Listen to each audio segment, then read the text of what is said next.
उनके पिता को ले गए, उनकी मां और बहन को ले गए, तो रात को 2 बजे के आसपास इलाहाबाद पुलिस का एक और दल आया आफरीन फातिमा के घर पे। और आफरीन फातिमा और उस घर में जो और महिला और बच्चे मौजूद थे, पहले उनसे उनको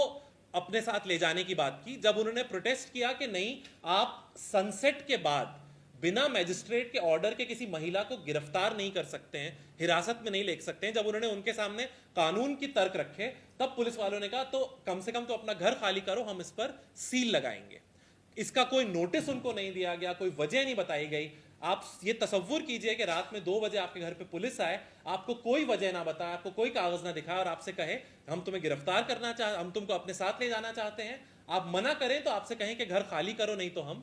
इसको बाहर से सील लगा देंगे। वो नोटिस आया था जावेद मोहम्मद साहब के नाम में, जबकि घर जो है वो आफरीन फातिमा की जो वालदा है, उनकी जो अम्मी है, उनके नाम है, बल्कि उनकी भी पुश्तैनी प्रॉपर्टी है। ये पूरी जो कार्रवाई गिरफ्तारी और हिरासत में लेने से लेके डिमोलिशन के लिए जो प्रक्रिया उन्होंने इस्तेमाल की, वो साफ कर देता है कि इलाहाबाद पुलिस और प्रशासन की कभी भी नीयत साफ नहीं थी, वो कानूनी तरीके से चले ही नहीं। और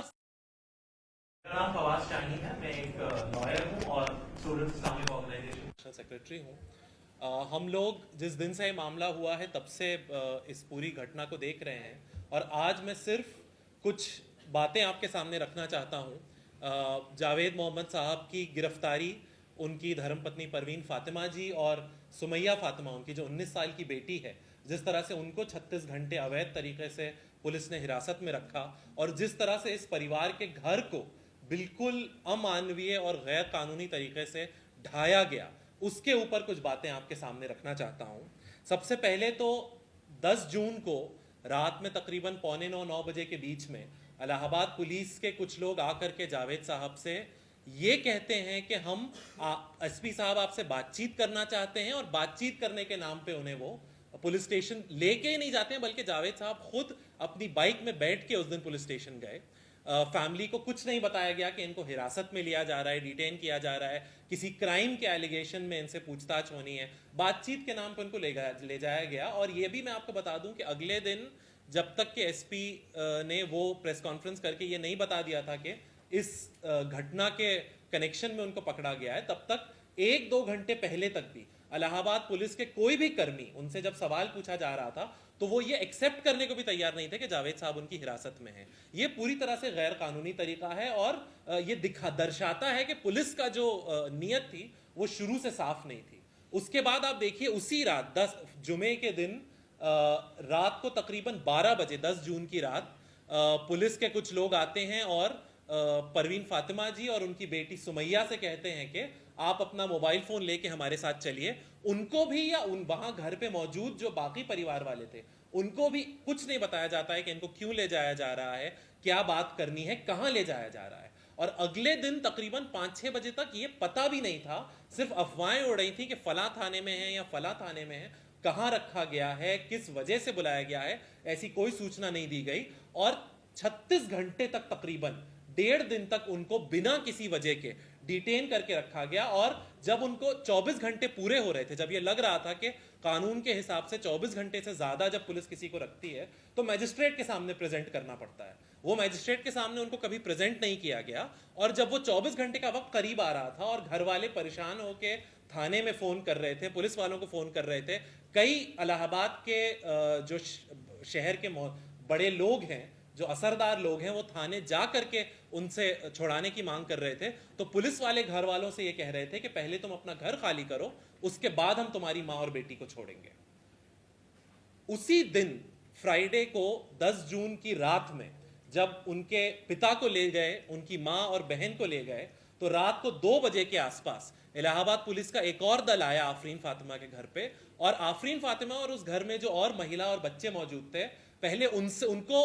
अपने साथ ले जाने की बात की। जब उन्होंने प्रोटेस्ट किया कि नहीं, आप सनसेट के बाद बिना मैजिस्ट्रेट के ऑर्डर के किसी महिला को गिरफ्तार नहीं कर सकते हैं, हिरासत में नहीं ले सकते हैं, जब उन्होंने उनके सामने कानून की तर्क रखे, तब पुलिस वालों ने कहा तो कम से कम तो अपना घर खाली करो, हम इस पर सील लगाएंगे। इसका कोई नोटिस उनको नहीं दिया गया, कोई वजह नहीं बताई गई। आप ये तसव्वुर कीजिए कि रात में 2 बजे आपके घर पे पुलिस आए, आपको कोई वजह ना बताए, आपको कोई कागज ना दिखाए और आपसे कहे हम तुम्हें गिरफ्तार करना चाहते, हम तुमको अपने साथ ले जाना चाहते हैं। आप मना करें तो आपसे कहें कि घर खाली करो, नहीं तो हम इसको बाहर से सील लगा देंगे। ये पूरी चीज जो है वो अगले 1.5 दिन तक चलती रही। अगले दिन जब भीड़, मोहल्ले वाले लोग इकट्ठा हुए, भीड़ इकट्ठा हुई, तो पुलिस कुछ पीछे हटी, लेकिन रात को, सनीचर की रात में फिर वही चीज रिपीट हुई। पूरे दिन प्रशासन से बातचीत में प्रशासन के लोग ये कहते रहे कि कोई अवैध कार्रवाई नहीं होगी, अगर डिमोलिशन की कोई बात है तो वो प्रोसीजर से होगी, उसका प्रोसेस फॉलो किया जाएगा और आपको कोई घबराने की जरूरत नहीं है, ये सब बातें करते रहे। लेकिन रात में 11 बजे के करीब जब घर में फिर से, क्योंकि घर के आपने जो पिता हैं उनको गिरफ्तार कर लिया था, माँ और बहन तब भी पुलिस की हिरासत में थे, उनकी कोई खबर नहीं थी और घर पे सिर्फ कुछ महिलाएं मौजूद थी। उस वक्त पुलिस ने आके ये कहा कि आप जो है अपने घर को अब खाली कीजिए और इसमें डिमोलिशन का ऑर्डर आ चुका है, और एक नोटिस घर के ऊपर चिपका के वो चले गए। उस नोटिस की कहानी मैं आपको बताना चाहता हूं। वो नोटिस एलिजिडली वो प्रोसेस है जो कि इलाहाबाद के प्रशासन ने फॉलो किया। डिमोलिशन का नोटिस था जो ये कह रहा था कि 1 महीना पहले 9 मई को कोई नोटिस दिया गया था परिवार को कि उनके कुछ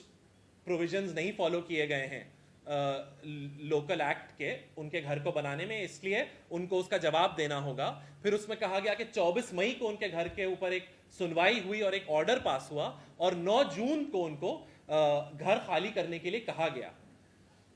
लेकिन अगर ये पूरी प्रोसेस हुई होती तो एक बुनियादी सवाल ये बनता है, पहली बात तो फैमिली के पास ऐसा कोई नोटिस आया नहीं था, लेकिन अगर आप फैमिली की बात पर यकीन नहीं भी करना चाहते, अगर इतना लंबा लीगल प्रोसेस हुआ होता तो एक बुनियादी बात तो सामने आती कि घर किसके नाम था, उसका मालिकाना हक किसके पास था। वो नोटिस आया था जावेद मोहम्मद साहब के नाम में, जबकि घर जो है वो आफरीन फातिमा की जो वालदा है, उनकी जो अम्मी है, उनके नाम है, बल्कि उनकी भी पुश्तैनी प्रॉपर्टी है। घर उनके नाम है, जमीन उनके नाम है, और इलाहाबाद प्रशासन का यह कहना है कि पूरी कार्रवाई उन्होंने 1-1.5 महीने की और यह बेसिक बात भी उनके सामने नहीं आई। उसके बाद आप और बदमाशी देखिए उस नोटिस के अंदर कि वो नोटिस था 10 जून का, जो कि फ्राइडे का नोटिस था, लेकिन 11 जून की रात को बिल्कुल 11 बजे के करीब उसको आकर घर के ऊपर लगाया गया। इसकी वजह भी साफ है बैकडेटेड नोटिस लगाने की, क्योंकि अगर वो फ्राइडे की रात में ये नोटिस लगाते तो जाहिर सी बात है कि परिवार वाले कोर्ट जाते, नोटिस को चैलेंज करते, और जो उसके अंदर इलीगैलिटीज हैं, क्योंकि वो जो ऑर्डर की बात कर रहे हैं, जो प्रीवियस नोटिस की बात कर रहे हैं, उसका कोई एविडेंस, कोई कॉपी उन्होंने नहीं दिया है। अगर वो जाते तो ये जो बुनियादी किस्म के उसमें फ्लॉज और एरर्स थे वो सामने आ जाते। वो सामने ना आए इसलिए सैटरडे की रात में चिपकाया गया, ताकि संडे कोर्ट बंद होता है, कोई कार्रवाई ना हो सके और बिना किसी कोर्ट के सुपरविजन या सवाल के इस घर को ढा दिया जाए। ये पूरी जो कार्रवाई गिरफ्तारी और हिरासत में लेने से लेके डिमोलिशन के लिए जो प्रक्रिया उन्होंने इस्तेमाल की, वो साफ कर देता है कि इलाहाबाद पुलिस और प्रशासन की कभी भी नीयत साफ नहीं थी, वो कानूनी तरीके से चले ही नहीं। और साथ में हमको यह भी सोचना होगा, प्रोसीजर की इस केस में बहुत बात हो चुकी है, प्रोसीजर कोई हंसी मजाक के लिए नहीं बनाया गया है या कोई कागज भरने के लिए नहीं बनाया गया है। ये प्रोसीजर्स इसलिए बनाए गए हैं ताकि पुलिस और प्रशासन अपने पावर का गलत इस्तेमाल करके ऐसे जुल्म ना कर सके। लेकिन इलाहाबाद में पुलिस ने और प्रशासन ने जावेद मोहम्मद साहब और उनके पूरे परिवार के साथ इसी तरह का जुल्म किया है, और कंप्लीटली इलीगल और अनकॉन्शनेबल तरीकों से पहले उनको हिरासत में रखा गया, आज भी जावेद साहब को अपनी गिरफ्तार करके रखा हुआ है, और उस पूरे परिवार के घर को बिना सोचे समझे, बिना कानून का बेसिक प्रोसीजर फॉलो किए उसको ढाया गया है। इसके अलावा हम कोई बात नहीं रखना चाहते, ये बेसिक फैक्ट्स हैं जो आपके सामने हैं, और हमें उम्मीद है कि आप लोग भी और मुल्क की जो जुडिशरी है जिसके सामने ये जाने वाला है, हम उम्मीद करते हैं कि वो लोग भी जिस तरह कानून का खिलवाड़ किया गया है और उसका मजाक बनाया गया है, उसके ऊपर कोई सख्त रवैया इख्तियार करेंगे। शुक्रिया।